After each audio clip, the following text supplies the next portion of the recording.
Alright, good morning po sa bawat isa. Good morning. We praise God po sa oras na ito na pinagkaloob po sa atin ng ating Panginoon. Kompleto Ricardo, may videoke, may opera. po tayo. Ayan, so we praise God even though meron po tayong mga technicalities, but still we always praising God dahil this is the day that the Lord has made. Tayo po ay maging magalak po sa pag-aaral po ng salita ng ating Panginoon as we look at as we study po ang salita po ng ating Panginoon. Patuloy po natin na pinag-aaralan yung patungkol po sa series po ng stewardship. Ayan, sa series po ng stewardship. Na last time na ating pinag-aralan yung sa Matthew chapter 25 verses 14 to 21 na I entitled this is well done or wasted. 'Di ba? Na doon po napag-aralan po natin yung parable of the talents. 'Di ba? Kasi one thing na it matters sa pagdating ng ating Panginoon. At ang makikita niya at itatanong niya sa atin kung ano ba, ginampanan ba natin yung pinapagawa sa atin? Ginampanan ba natin o kumbaga inayos ba natin yung pinagkatiwala po sa atin ng ating Panginoon? And then, all of us as believers ay gusto-gusto natin marinig yung well done, thou good and faithful servant. Diba? Well done, thou good and faithful servant. At yung pangalawa naman ay napag-aralan natin yung patungkol naman dun kay Pastor Elijah. Diba? Yung about dun sa stewardship of treasure. And then, dun naman sa pangalawa, sige po, doon sa ating binahagi ko po nung last Sunday po is time is ticking, redeem it or regret it. Di ba? Sa lahat ng mga nararanasan o nakikita natin sa paligid sa mundong ito, this is the time na nawa yung pinagkatiwalang oras sa atin, yung pinagkatiwalang buhay po sa atin ay isagawa o igampanan po natin bilang isang mananampalataya at wala tayo dapat sasayangin. Dahil this is the time na dapat tayo ay mas lalo pa magpursige. That this is the time na mas lalo pang magtapat sa ating Panginoon. Even yung mundong ito ay palala ng palala, pagulo ng pagulo, pero tayo bilang isang mananampalataya ay mananatiling tapat. Amen? Mananatiling tapat at magiging tapat sa Panginoon hanggang doon sa kanyang pagdating. Patanggal yung echo. May something na ano. Ayan. So, yun po yung isa sa mga pinag-aralan po natin. Di ba? Stewardship, about doon sa introduction, about doon sa stewardship of kumbaga, treasure, stewardship of time, and now, ang pag-aaralan naman natin po ngayon ay stewardship of talents. Di ba? Stewardship of talent. Na you have a gift, use it or lose it. I do believe lahat po tayo ay meron pong binigay na talento ng ating Panginoon. Na doon sa talento na yon, doon sa gift na yon, dito tayo magiging effective. Dito tayo na mas lalo pa tayo magiging, kumbaga, mabibigyan natin ng kahulatian ng Panginoon, mapupuri natin ang ating Panginoon kung gagampanan natin kung anuman yung gift na binigay sa atin ng Panginoon. Kasi yun yung disenyo niya sa atin. Amen?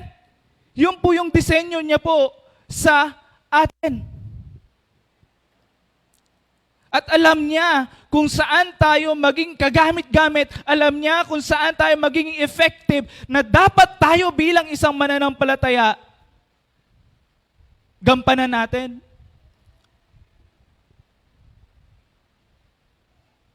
Gamitin natin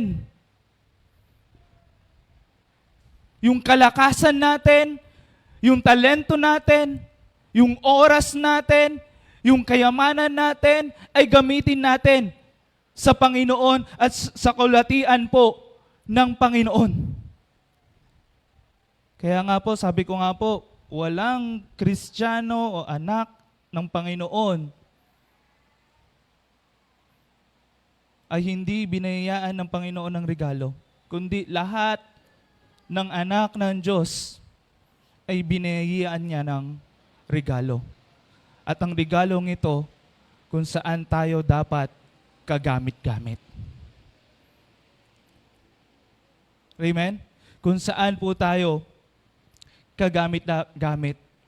Doon po sa Bible study namin, nandun po kami sa series na about doon sa buhay na walang hanggan. Di ba? Kumbaga, na-recall namin about doon sa buhay na walang hanggan. Yung buhay na walang hanggan ay isang regalo. Di ba? At isang regalo, at kung ito ay regalo, di ba? Dapat natin itong tanggapin, alagaan, at gamitin. Di ba? Kumbaga, at yung prinsipyo po ng isang regalo, pag regalo ito, hindi niya ito kukunin pa. Ito ay bigay. Tama? Ito po ay bigay. At kung ang buhay na walang hanggan ay regalo ng Diyos, tayo bilang isang mananampalataya na sumampalataya sa ating Panginoon, di ba? At yung buhay na walang hanggang yan ay kailanman ay hindi kukunin ng Panginoon, kundi ang gusto niya sa buhay na walang hanggan na yan, ipakita natin, alagaan natin, pasalamatan natin ang ating Panginoon. Amen? Kaya napakaganda kung tutusin, lalo na sa pag-aaralan po natin dito po sa 1 Peter chapter 4 verse 10, na ito po ay kumbaga related doon sa regalo. And then doon din sa regalo na buhay na walang hanggan, pero dito naman regalo doon saan? Sa talento natin. Kung ano yung disenyo ng Panginoon po sa atin. Di ba? Nasabi po dito, as each has received a gift, use it to serve one another as good steward of God's varied grace. Ulitin ko po, as each has received a gift, use it to serve one another as good stewards of God's varied grace. Nandito po sa pag-aaral po natin, this is only one verse. Kaya, medyo, siguro papasa ako sa oras. But, I'm so sorry, pero, ni-word study natin siya. Di ba? Kaya, kumbaga, tinitingnan ko kung bakit, kumbaga, ano yung kalagahan ng gift, anong kalagahan ng grace, anong kalagahan ng serve, anong kalagahan ng steward.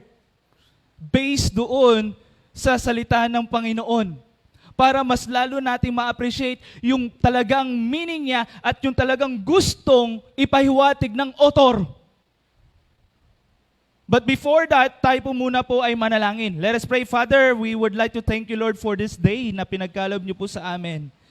And we ask, Lord, for your guidance. We ask, Lord, for your Holy Spirit na manguna po sa bawat isa po sa amin, Panginoon. And we pray, O Lord, sa aming mapag-aaralan na nawa, tulungan niyo kami ng inyong banal na Espiritu na manawaan ito at ganun din ay maisapamuhay po namin ito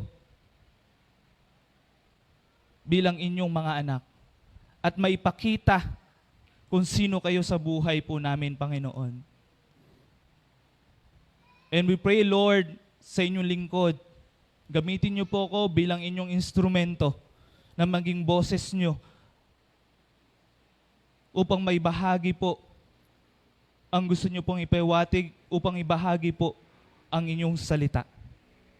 Ang lahat ng ito ay binabalik po namin sa inyo sa tanging pangalan ni Jesus. Amen and amen. So dito po sa papag-aaralan po natin, this is a stewardship of talent, that you have a gift, use it or you lose it. Na sinasabi na Peter dito, actually yung context po ni Peter dito po is doon po sa 1 Peter na ito, yung context niyan is what? Kumbaga, ini-encourage niya yung mga mananampalataya. Because sabi niya dito, the end is near. And they are, kumbaga, nag-experience sila ng ano po? Persecution. Nag-experience sila na masasabi nila sa buhay nila na ano po, parang gusto ko na mag-quit.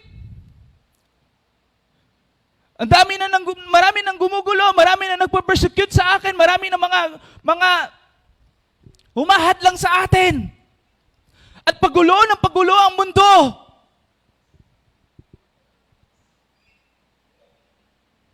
But you know, the Bible also dito sa panahon din po nila Peter is what? Naranasan din po nila yan.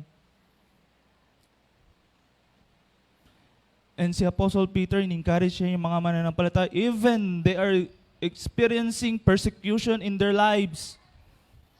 But there is hope.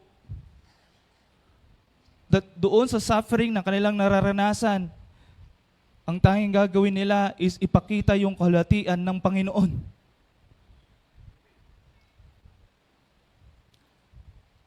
Bagamat nahihirapan sila, bagamat sila po ay, kumbaga, nasa stage na ng quitting. Nasa stage na ng sinasabi natin parang lumalamig na yung kanilang pananampalataya sa Panginoon. But the Bible, Apostle Peter said, this is the time na dapat tayo mas lalo pang maging maalap, that this is the time na mas lalo pang maging kagamit-gamit sa Panginoon. This is the time that our talents, not to hide it, but to show it, to use it, para po mas lalo pang magpalakasan pa sa bawat isa, para pa maglingkod sa bawat isa, para pa maglingkod sa ating Panginoon.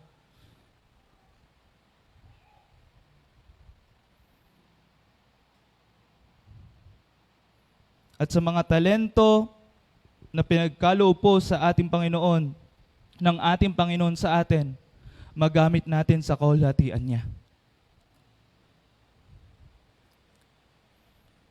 Na magamit po natin sa kahalatian po ng ating Panginoon. And that all of us, Christian, all of us, the children or the child of God, mayroon po tayong mga talento. Meron po tayong gift na binigay ng Panginoon para gamitin po natin ito para sa kanyang kahalatian. Para sa kanyang kahalatian. Kaya, pag makikita po natin sa mga previous mga verses, that in verse 7, this is the end of all things. And in verse 8, this is above all that keep loving one another earnestly. In verse 10, show hospitality to one another without grumbling. In verse 10, as each has received a gift, use it to serve one another. Take note, nung narinig nyo to, puro laging one another siya. Tama? Doon sa mga verses na yon, makikita po natin doon yung mga one another. One another doon sa verse 8 that keep loving one another. In verse 9, that show hospitality to one another. And then in verse 10 is what? As each has received a gift, use it to serve one another. Di ba?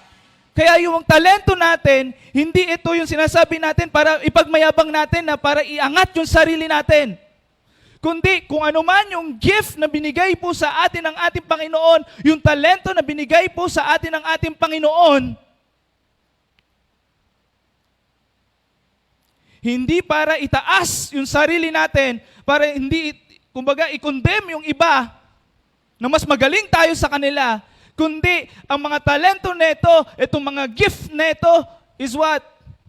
Maglingkod. Sa bawat isa. Mapaglingkuran ang bawat isa.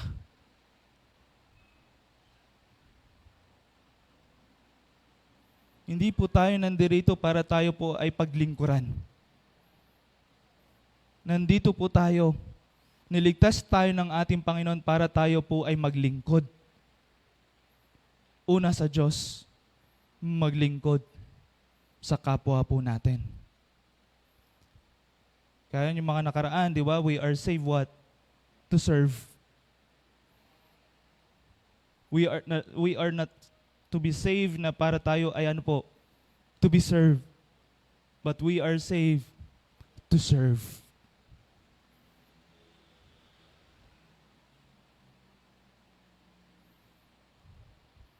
Na mapaglingkuran ang bawat isa, mahalin ang bawat isa, alagaan ang bawat isa. And that is Christian. I-encourage ang bawat isa. And that is Christian. And that is the child of God. Kaya dito po sa papag-aaralan natin, kung ano man yung mga talento natin, kung ano man yung mga gift natin na pinagkalo po sa atin ng ating Panginoon, this is the challenge for you. Sana gamitin mo ito. Huwag mo ito balay-walain. Gamitin mo ito sana sa Panginoon. Gamitin mo ito para sa kaluwalhatian niya. Gamitin mo ito para ang iba ay makakilala rin sa Panginoon. At huwag po natin ito sasayangin. Huwag po natin ito sasayangin. Meron tayong 3 na mapag-aaralan po natin dito. The first one is the possession of gifts. Na mabasa po natin, as each has received a gift. Why I said na possession is because, kumbaga ito ay binigay po sa atin, ito po ay kaloob po sa atin ng ating Panginoon. Di ba? Ibig sabihin, kumbaga, kailangan natin itong tanggapin. Pero sino ba yung mga tatanggap ng mga gift na ito? Siyempre yung mga mananampalataya. Kasi mapag-aaralan pa natin yan. Kaya nga po, sabi nga po, kumbaga, ni-word study ko po ito kasi 1 verse lang eh. Kaya ni-word study ko po siya and then umaano po ako dun sa mga original language din po. Kaya pagpasensya nyo na dahil gagamit po ako ng original language po. Pero may explanation na po siya. Kaya hindi po ako nag-speak in tongues. Okay? Alright. So as each has received a gift, yung receive po dyan, yung element po dyan is what? In the aorist active indicative, which in Greek grammar refers to the, indefinite, completed action in the past. Meaning, na makikita po natin dyan na kung ito po ay aorist, ibig sabihin yan, natanggap po natin yung regalo niyan nung tayo po ay kumilala sa Panginoon. Nung tayo po ay naging anak niya. Tama po? Nung tayo po ay naging anak niya. Kaya, sino po yung mga makakatanggap ng gift na ito? Yung mga mananampalataya. And then, ano bang mga gift na ito? Ano ba yung gift na tinutukoy po dito? Pag-aaralan din po natin yan mamaya. But for now, na pinapakita po dito ng salita ng Panginoon as receive, this is the aorist term, this is the aorist na tense, na pinapakita dyan na nung ikaw ay sumampalataya sa Panginoon, nung ikaw ay naging anak ng Panginoon, natanggap mo na ito. Itong regalo na ito. At yung regalong ito, na sinasabi po, sa Greek din po, na makikita po natin dyan, yung gift dyan is the charisma. Di ba? Very familiar yan, no? Yung charis is what? Grace. Ang ganda, no? Yung gift, ng ibig sabihin pala ng gift, dito po, sa salita ng Panginoon, doon sa original language, dito po sa ginamit po ni Peter, is what? Grace.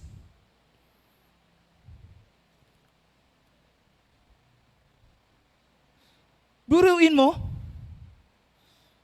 yung regalo pala ng ating Panginoon, yung talento pala na nung tayo ay kumilala sa Panginoon at binigay niya sa atin, it is what? Grace.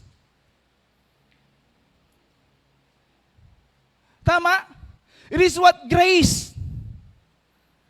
Na pinapakita dito, we are not worthy na bigyan ng talento, we are not worthy na pagkatiwalaan tayo ng Panginoon.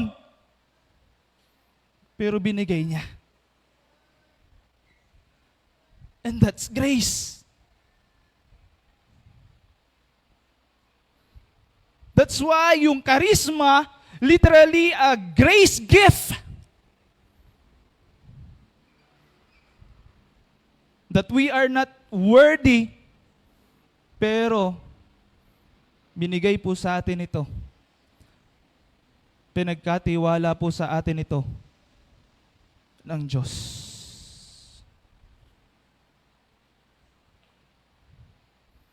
Kaya mas lalong ma-appreciate natin yan. Diba? Lalo na doon din sa Ephesians na yung about doon sa kaligtasan, diba? We are saved. By grace, we are saved through faith. Tayo ay naligtas sa biyaya, sa grasya ng Panginoon sa pamamagitan ng pananampalataya. Na yung grace doon is what? The unmerited favor, at ganun din dito sa gift na sinasabi ni Peter. Na yung gift doon is what? Charisma, it's what? It's a grace gift. It's grace that you are not worthy.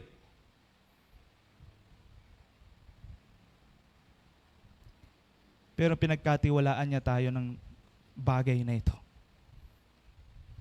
Ang talento na ito na sinasabi ni Peter. So in other words, spiritual gifts are not rewards. Right? Hindi po siya reward kung ito po ay grace ng Panginoon. They are not skills na kailangan i-develop para makuha. Hindi rin po.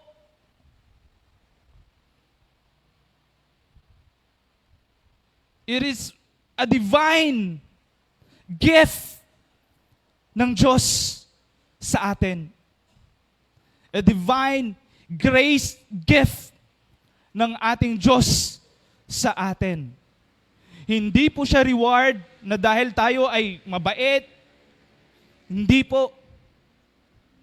O kaya naman dahil, kumbaga, ginagampanan natin, gusto natin makuha itong bagay na ito, itong talento na ito. Hindi rin po yun. It is what? A grace gift. Na during na ikaw ay kumilala sa Panginoon, pinagkalooban ka ng ng gift po na ito, na talento po na ito.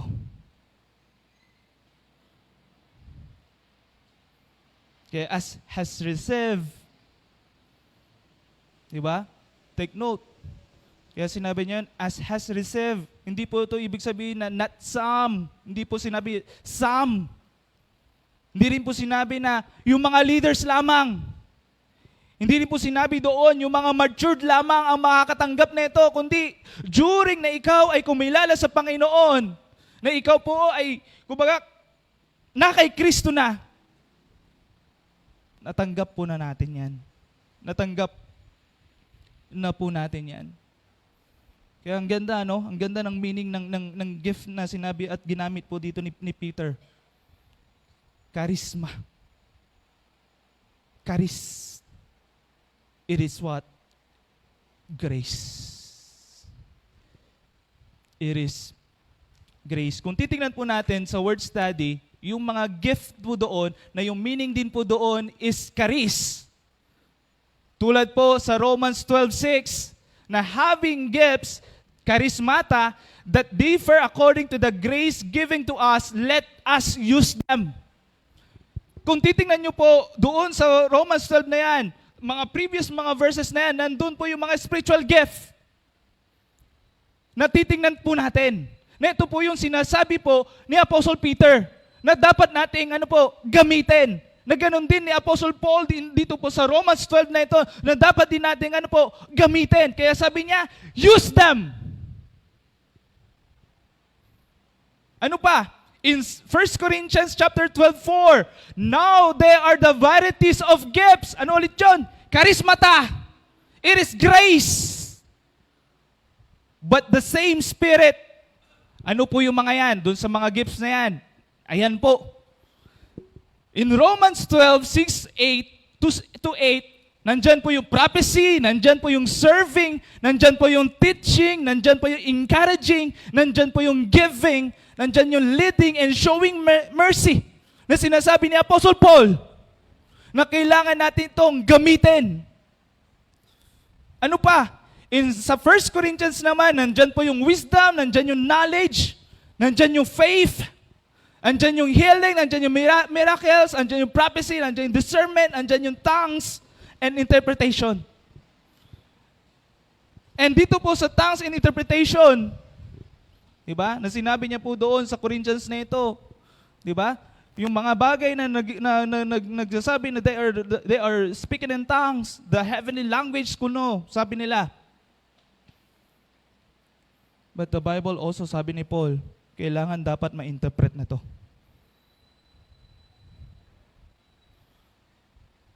Kaya mayroon pong dalawang view about sa spiritual gift. And dalawang view rin about doon sa pinanghawakan nila that yung nag-i-exist pa yung spiritual yung speaking in tongue. But I do believe in the timeline, in the Bible also is wala na po itong itong speaking in tongue na ito.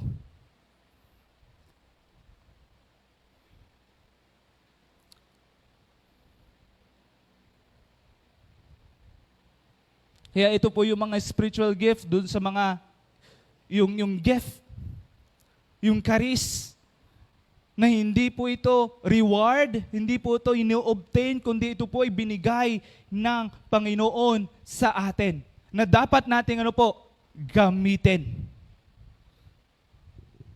Kung titingnan po natin yung sarili natin, yung mga last time na mga preaching natin, lalo na doon sa a month of kumbaga, about doon sa talents, doon sa spiritual gift, di ba? Mayroon tayong mga survey pa doon, mayroon pa tayong workshop doon. Naalala nyo po ba yan? Di ba? Tapos mayroon tayong mga scale pa doon, and then nandun yung strength mo, yung dalawang strength mo.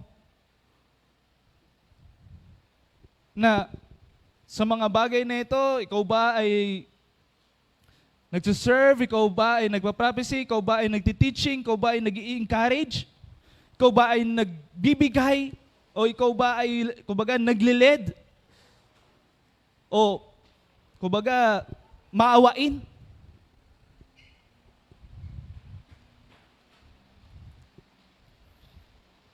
Kaya si Peter, nung sinabi niya ito, itong gifts na ito, actually, makikita rin po natin doon sa sinabi sa Romans, doon din sa 1 Corinthians na yan, meron dalawang categories.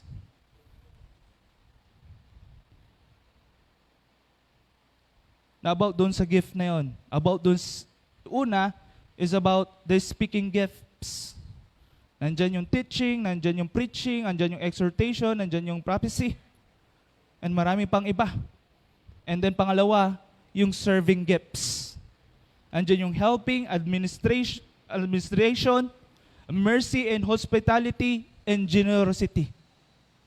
Diba? Kaya kung titingnan po natin, doon sa sinasabi ni Peter at sinasabi ni Paul about doon sa gifts, doon sa grace gift, dalawa yung category niya. The speaking gifts and the serving gifts. And etong gifts na ito is not, di ba, a reward. Is not also na na-obtain.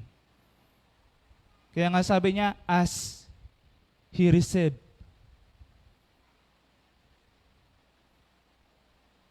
Hindi sa mga matured, hindi sa mga sa iilan, kundi ano po, kung ikaw ay kumilala at sumampalataya sa ating Panginoon, meron ka ng mga ito. Meron ka ng isa sa mga ito o dalawa sa mga ito.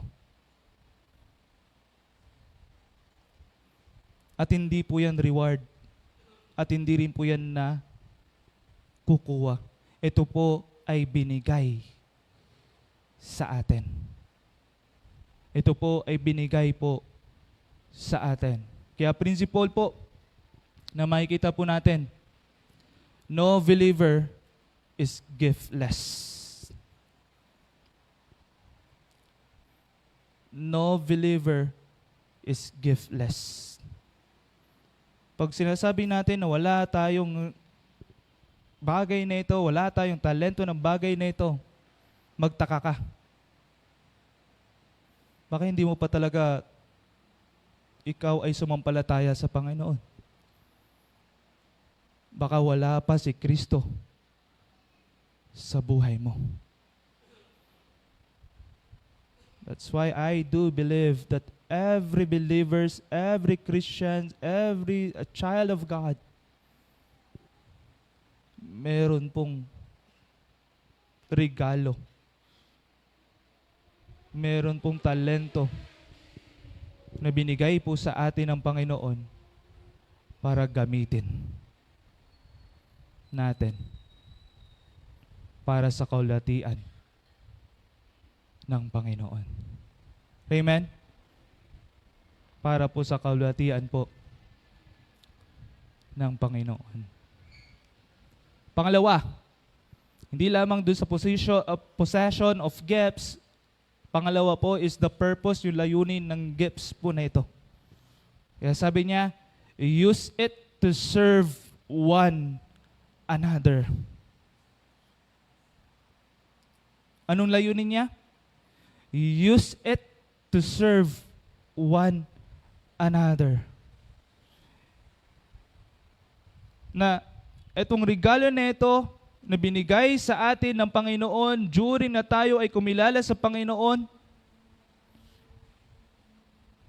hindi ito para sabihin natin na tayo ay mas magmalaki pa sa kapwa natin, kundi ang pinaka-purpose po niyan is what? Maglingkod sa kapwa po natin. Maglingkod sa kapwa po natin. Kaya nga titingnan po natin, balikan natin. Di ba? Lalo na doon sa Romans chapter 12. Ikaw ba ay pinaglilingkuran o ikaw ba ay naglilingkod?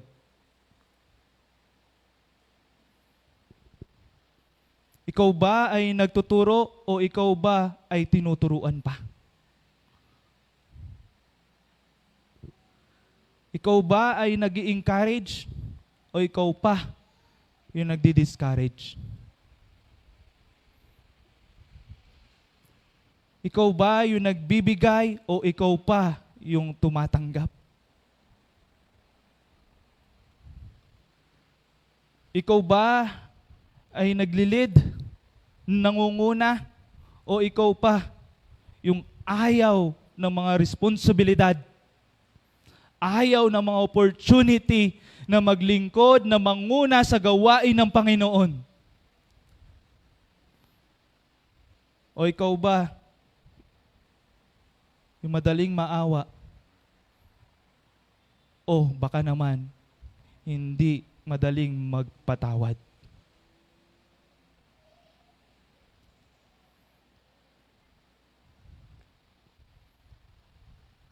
Na sinabi ni Peter, yung gift na yan na natanggap natin, use it to serve one another.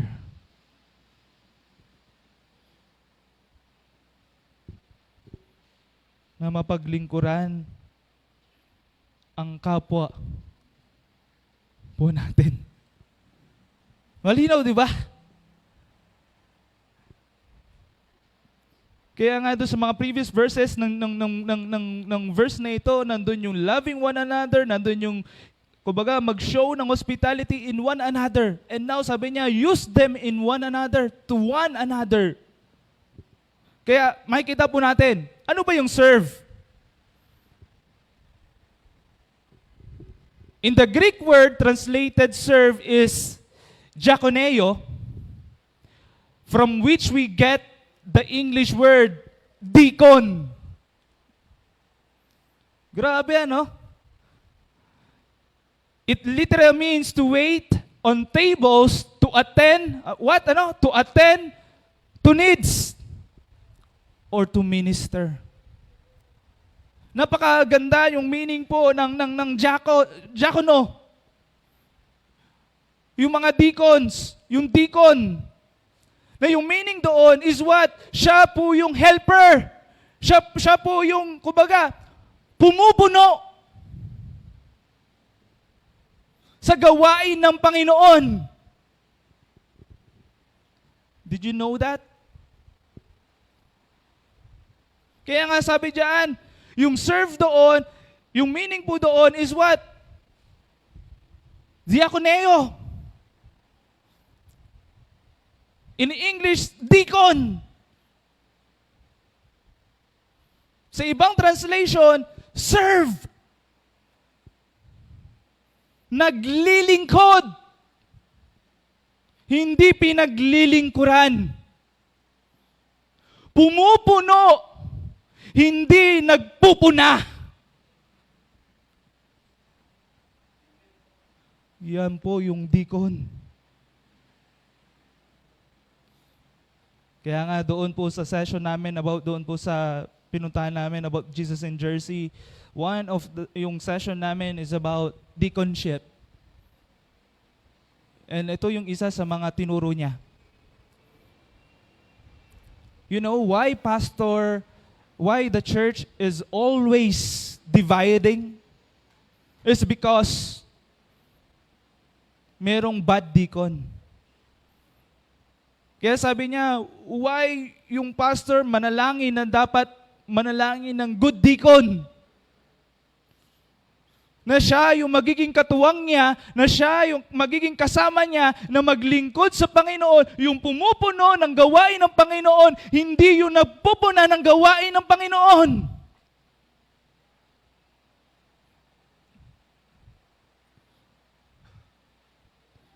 Yung naglilingkod, hindi siya pinaglilingkuran.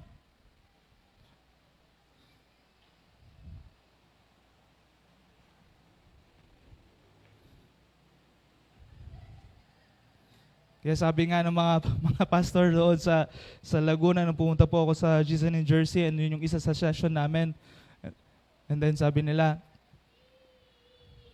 oo nga no, dapat pala talagang magsimula na tayo na manalangin ng mga mabubuting mga diakono. Nakasama na naglilingkod sa Panginoon, nakasama na nagpaplano sa Panginoon para ang gawain ng Panginoon ay tuloy-tuloy, ang gawain ng Panginoon ay mas lalo pang umunlad, at ang gawain ng Panginoon ay mas lalo pang makilala ang ating Panginoon. Instead, mag-away-away, magwatak-watak, at laging bukang bibig, alam mo ba si ganito?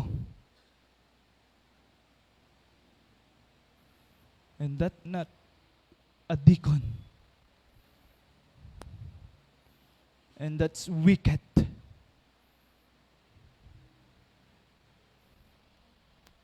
It is diablo. Hindi siya deacon. Diablo yun.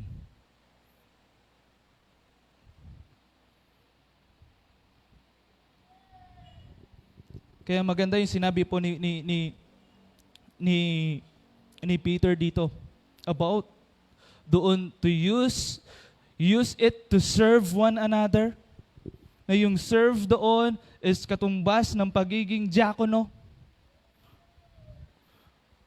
Na kumbaga naglilingkod ka pinupuno mo yung mga gawain ng Panginoon, hindi yung parang ikaw yung pupuna at ikaw yung mangunguna.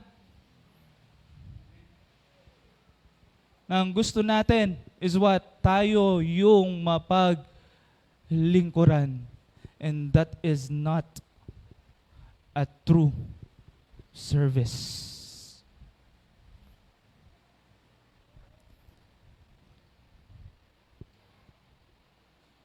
Na hindi po siya yung totoong paglilingkod.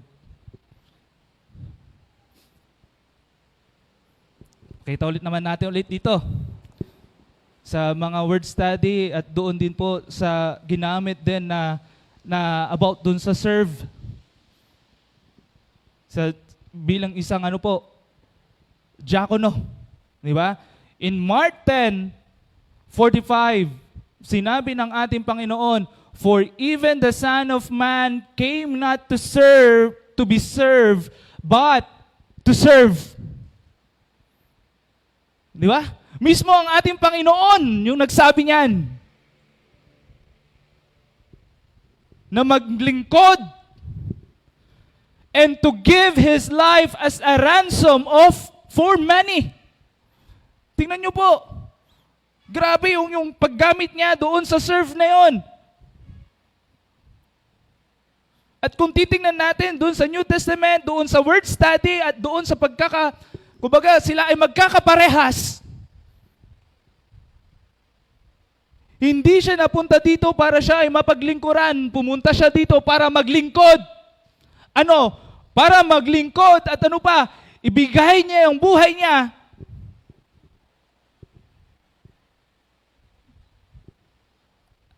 As a ransom for many.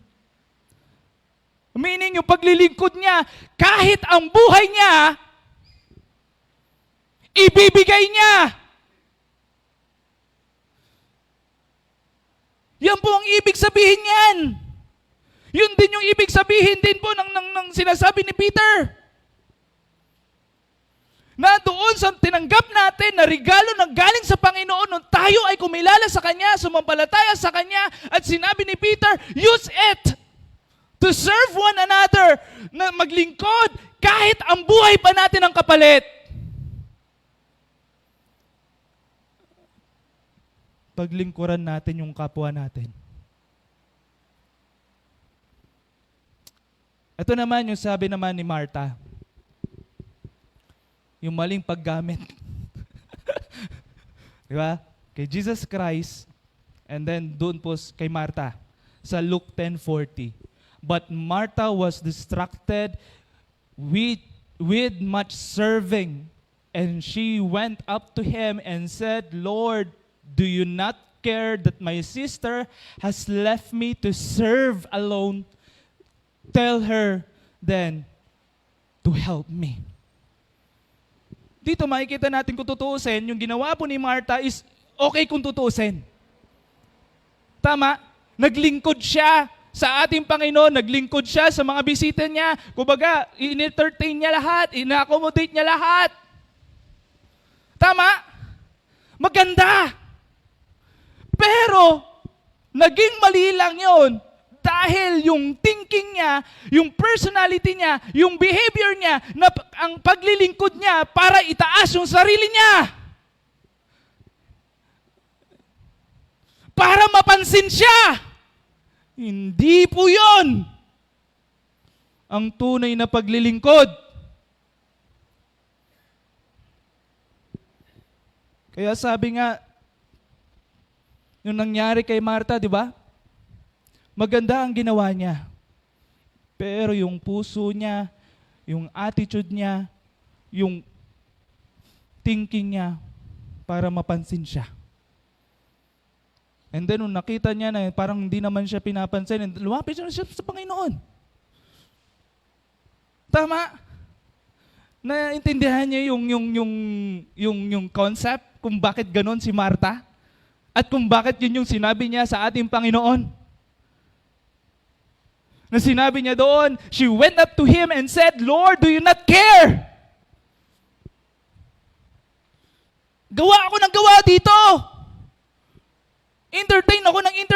bisita pero hindi mo ako pinapansin.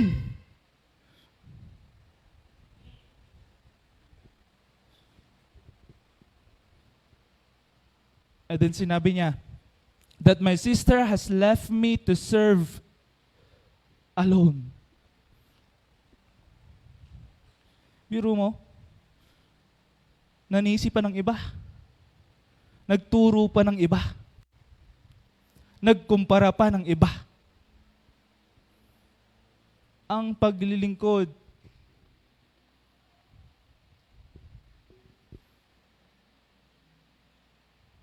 ang tamang paglilingkod ay laging iniisip po ang kapakanan ng iba. Hindi ang iniisip ang kapakanan ng sarili. Na mapapansin ba ako? Ma-appreciate ba ako? Ang tamang paglilingkod, naglilingkod sa kapakanan ng iba.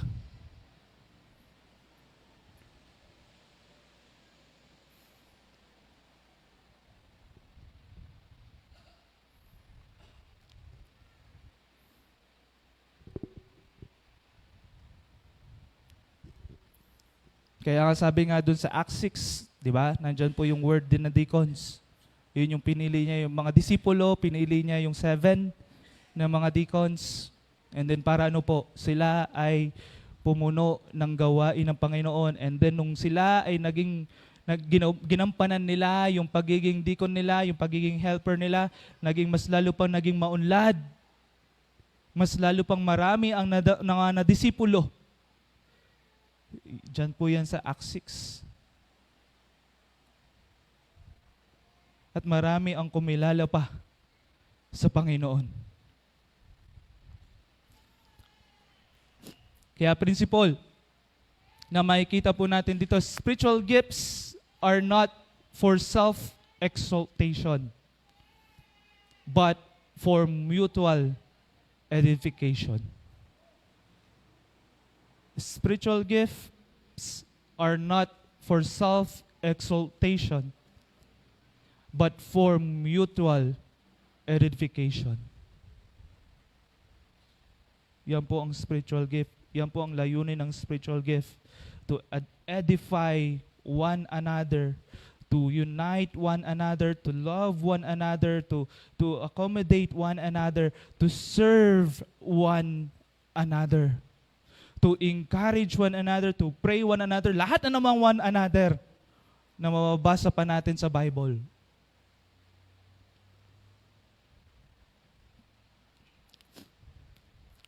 Pangatlo, na makikita po natin,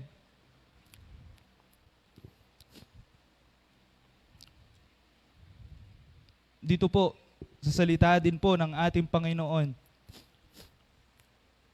not only doon sa possession of gift, and then the purpose of gift, and then the practice of stewardship. Ano po sabi dyan? As good stewards of God's varied grace. Sa ibang mga translation, manifold of grace. Ano yung gusto po na ipaiwatig po dito ni Apostle Peter? Na nalaman natin na yung gift na yon ay natanggap natin during na tayo ay kumilala sa Panginoon. Meron na tayong gift na yon at hindi po ito reward, hindi rin po ito na parang na-obtain na gift, kundi ito po ay kaloob ng Panginoon. This is a grace gift po ng Panginoon po sa atin. At ang gusto niya, gamitin po natin. Hindi gamitin na i-lift up yung sarili natin, to exalt yung sarili natin, but to edify, to serve one another.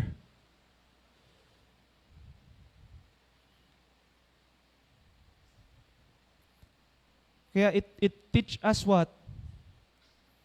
Lagi tayo nagpapakumbaba. sa Panginoon at nagpapakumbaba rin tayo sa kapwa po natin. And then, pangatlo, yung practice ng stewardship. Sabi nga po dito, as good stewards,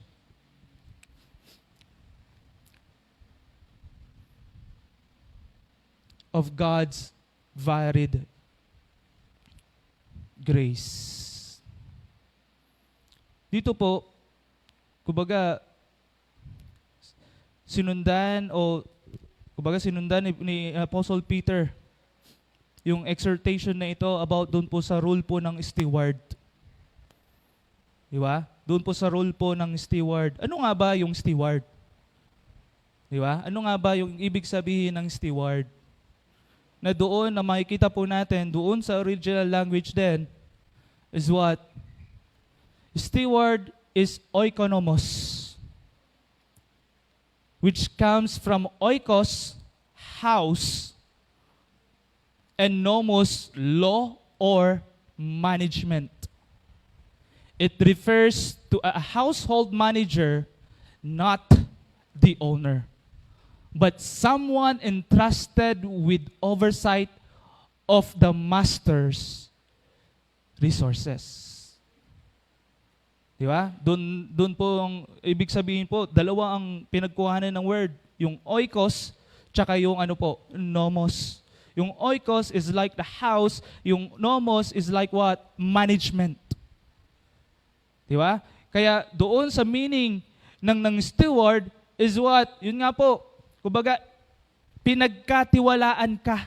At dahil ikaw ay pinagkatiwalaan, meron kang responsibilidad.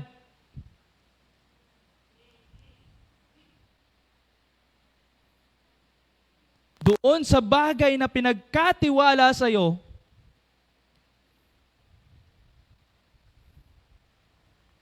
na ano po, ingatan, gamitin,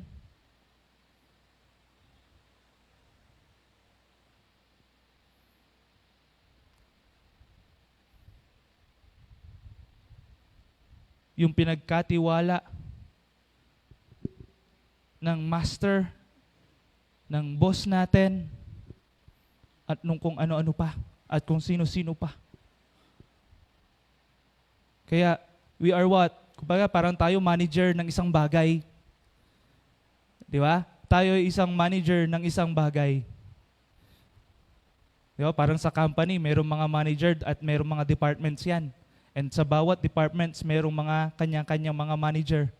At doon sa manager na yon, siya yung mangunguna doon sa department na yon. Siya yung mangangalaga doon sa department na yon. Siya yung mangunguna doon sa department na yon. Siya yung kumbaga, mag-iisip kung paano maging effective yung department na yon. Ganun din.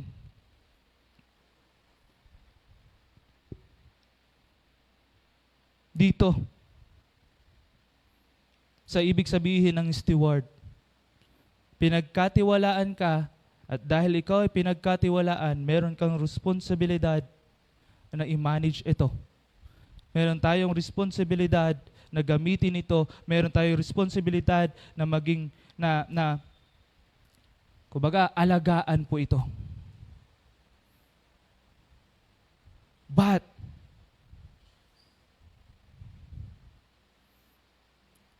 yung word na steward,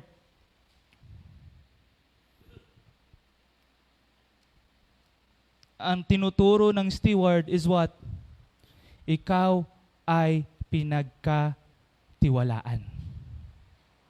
Tama? Ikaw ay pinagkatiwalaan. Kumbaga, we are what?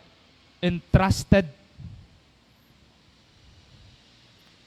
Parang isang bangko. Di ba? Doon sa bangko ay, kumbaga, yung mga tao doon, mga employees doon is what? Kumbaga, pinagkatiwalaan sila na doon ilagay yung mga pera ng mga tao. Tama? Di ba? Na pinagkatiwalaan na ilagay doon yung mga pera, pinagkatiwalaan nandun yung nilagay yung mga property, yung mga papeles, doon po sa bangko.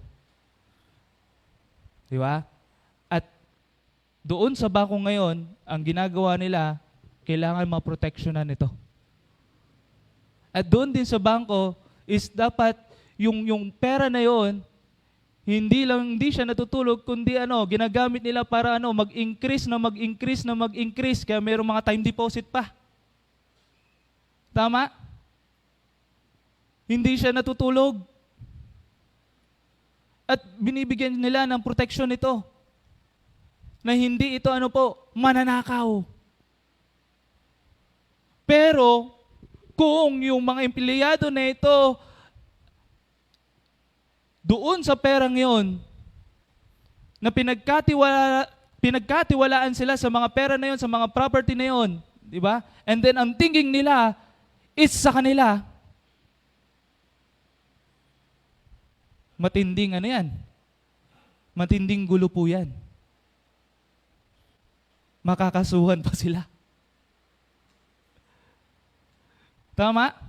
Parang ganun po, doon po sa bangko, na tayo po ay pinagkatiwalaan ng isang bagay, lalo na dito sa sinasabi po ni Peter, na tayo po ay pinagkatiwalaan ng regalo ng Panginoon, at yung regalo na yon dapat nating gamitin, dapat nating, paglingkuran ang bawat isa doon sa regalo na yon.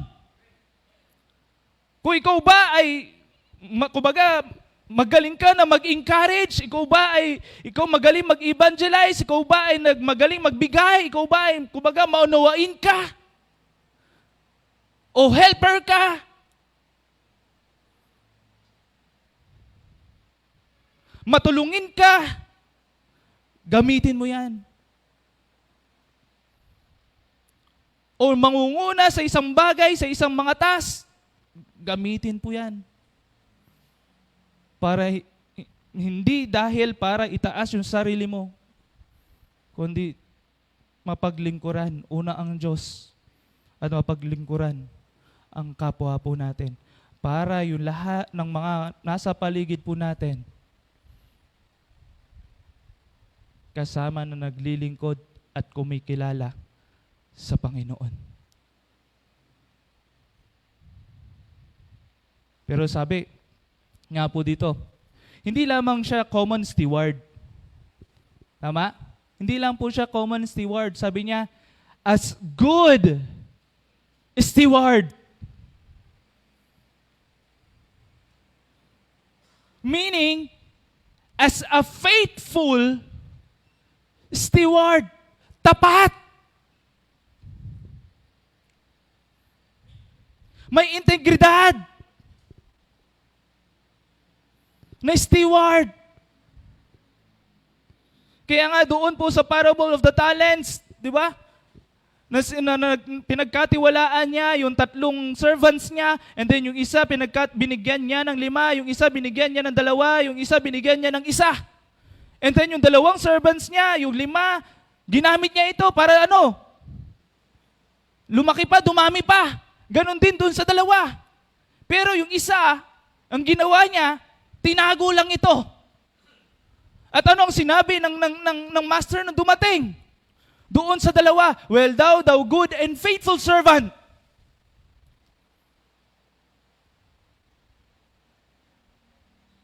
And then doon sa isa, nakakahiya.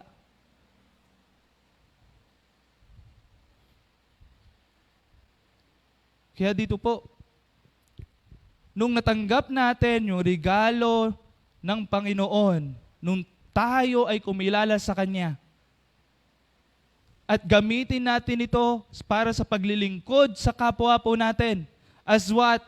Maging tapat, nakatiwala, maging mabuting katiwala. Na pagiging mabuting katiwala, yung pagiging tapat na katiwala, dito po na sinasabi po dito, na hindi natin inaangkin yung glory ng Panginoon, hindi natin inaangkin na sa akin yon. Ako ang nagpalago. Di ba? Meron ganun mga thinking eh. Di ba? Minsan may mga ganun. Na ako ang nagpalago, akin yun. Ako ang nagpawis, ako ang nagpagod, akin yun.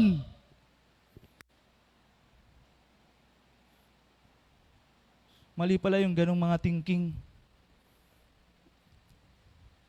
Nawala yung purpose kung bakit pinalago, kung bakit nagpagod. Nawala yung purpose na para ito sa kapwa, para ito sa family, para ito sa makatulong sa kapwa. Pero nangyari, naging akin yun. Di ba? Parang real story rin sa magkakapatid minsan. O kaya sa mga family. Di ba? Pagdating sa lupa, doon nagkakaalaman kung talaga magkakapatid eh. Di ba?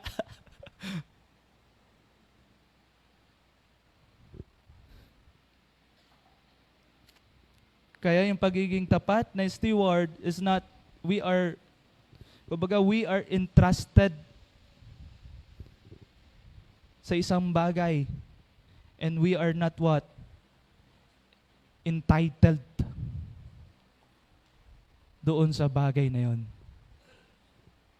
Di ba? Hindi natin to, inaangkin. It is for God. It is not my glory. It is God's glory. Why we do those things, why we serve those people, is not because of myself, it's because of God's glory. Why I using my talents not to express myself to anyone, but I use it to serve, to worship a great, great God.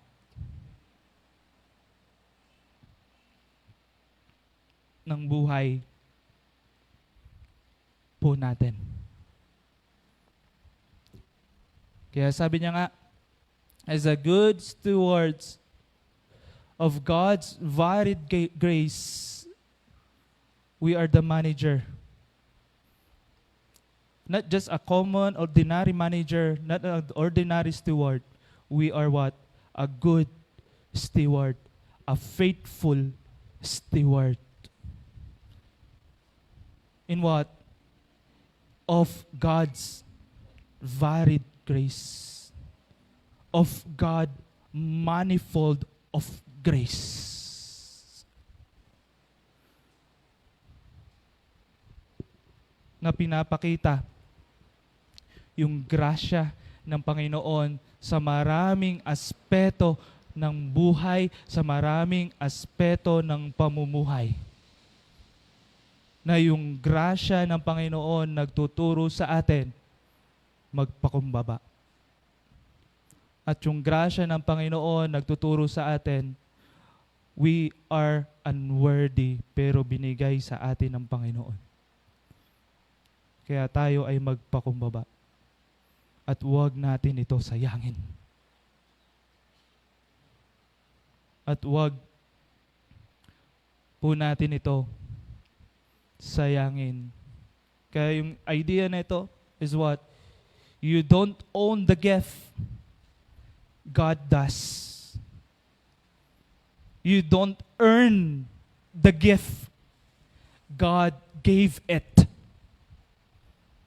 You are not free to use it however you like. God will hold you accountable. Di ba? Hindi yung parang gusto lang natin na gamitin. Kundi, yung mga bagay na ito na pinagkatiwala sa atin ng ating Panginoon is the grace gift. Hindi sa gusto na lang natin gamitin, kundi tinuturuan tayo ng ating Panginoon Dahil pinagkatiwala tayo sa bagay na yan, meron tayong responsibilidad. At dahil meron tayong responsibilidad, meron tayong accountability sa bagay na yan. Anong talento meron ka? Anong gift meron ka?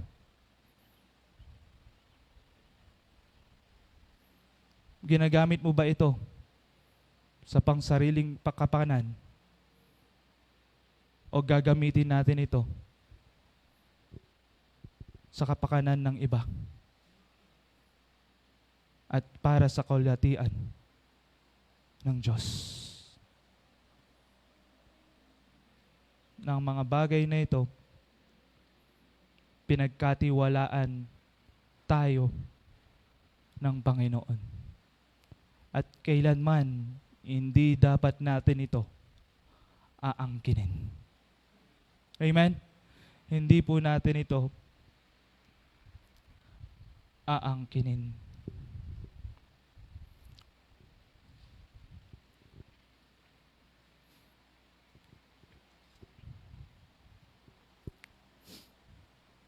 Kaya principle po na makikita po natin dito is this: God's gifts are diverse in form, but united in purpose. Anong purpose yon? To serve one another. Amen? To serve one another. And we are responsible to use them faithfully. Amen? Let us use it faithfully. As what? Not a common steward, but a faithful, a good steward. Diba? A good steward. Ano yung mga bagay na yun? Ito.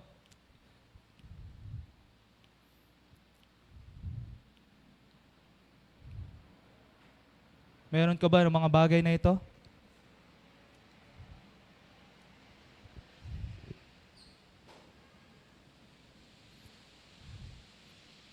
Let us use it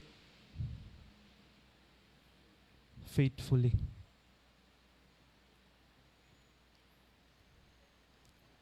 Let us use it to serve one another.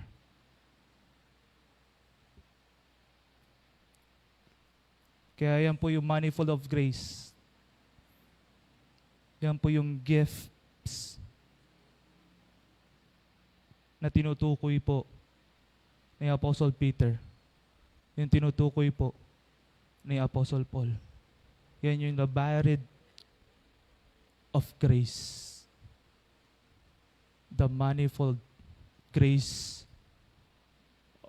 of God.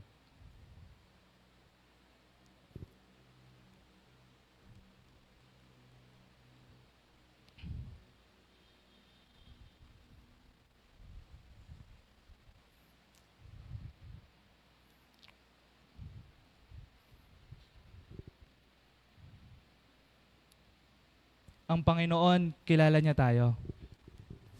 Amen? Ang Panginoon, kilala niya tayo. Ang Panginoon, alam niya kung saan tayo magiging effective. At alam niya kung paano tayo gamitin ng Panginoon. At ang tanong, magpapagamit pa tayo sa Kanya? Gagamitin ba natin yung lahat na pinagkatiwala ng Panginoon sa atin para sa Kanyang kaulatian? Para sa Kanyang kadakilaan?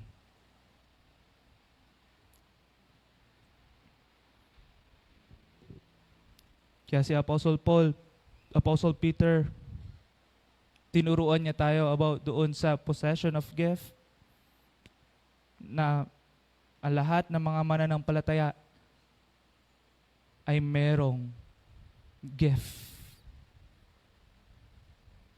na pinagkatiwala sa atin ng Panginoon. At si Apostle Peter din, tinuruan niya din tayo yung layunin ng gift, yung the purpose of gift. Ano yun? Mag-serve ng kapwa po natin. At tinuruan din po tayo na kailangan natin i-practice yung gift na yon in the manner of what? Stewardship.